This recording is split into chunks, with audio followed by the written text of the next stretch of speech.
All right, this will be the fourth video, and here we're going to talk a little bit about kind of the history of why I bought this car, why I'm selling it, and kind of the specs and modifications that it has. So as you can tell, I'm probably a pretty big 3 Series enthusiast. Kind of the core of my passion is kind of Radwood era cars. I've had the Dakar M3 for 13 years. I've had the Bauer TC2 MTEC 1 for about 10 years. And so after I graduated from grad school, I thought, I really needed an E46 to round out the kind of holy trinity, in my opinion, of E30, E36, E46. So I went on a hunt. And I was pretty risk adverse. I was looking for a ZHP because it's a lot less maintenance than an E46 M3. And to be honest, I just didn't have E46 M3 money at the time. This was around 2018. So I found this car in Colorado Springs. I'm the third owner. The second owner had it for about 5 years as a daily driver, commuting from, I believe, Colorado Springs to Denver. His son worked at an independent BMW shop and did all the maintenance. And when I saw the car listed on Craigslist, kind of within striking distance, I just had to check it out. And I am a huge sucker for natural brown. It is my favorite non-M E46 interior. It's just gorgeous. I love the contrast with the door panels.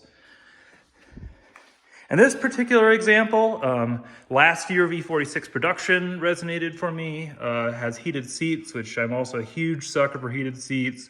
Harman Kardon sound. Monaco Blue was only available in the last year of E46 production.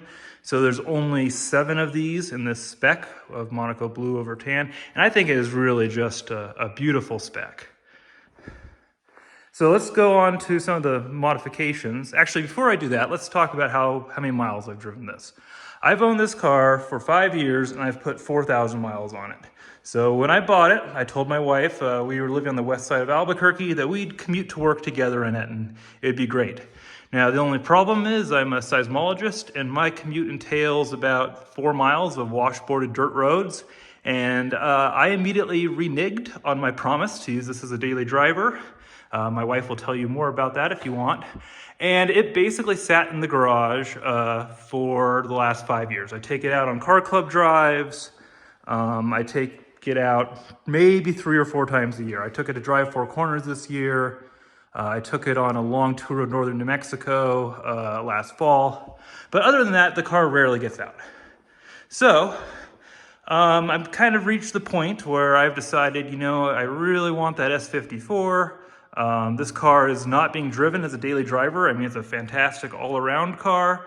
But for me, who's only taking it out on, car club drives occasionally, and I've kind of slowly stepped up my maintenance game, I think I'm ready to take the plunge into E46 M3 ownership. Now this particular example here, it's not an M3 obviously, but it has a few modifications to take it a little bit above a standard ZHP. It's the Dynon Stage 3, and what that means is that it has a software tune to go along with a cold air intake here, and it has a throttle body, which you can't see, but it looks like this. So it's bored out about 13% larger, it has a little D on it, and it gets you a little bit more horsepower. In addition to that, this car has strut braces from Dynon in the front and the rear.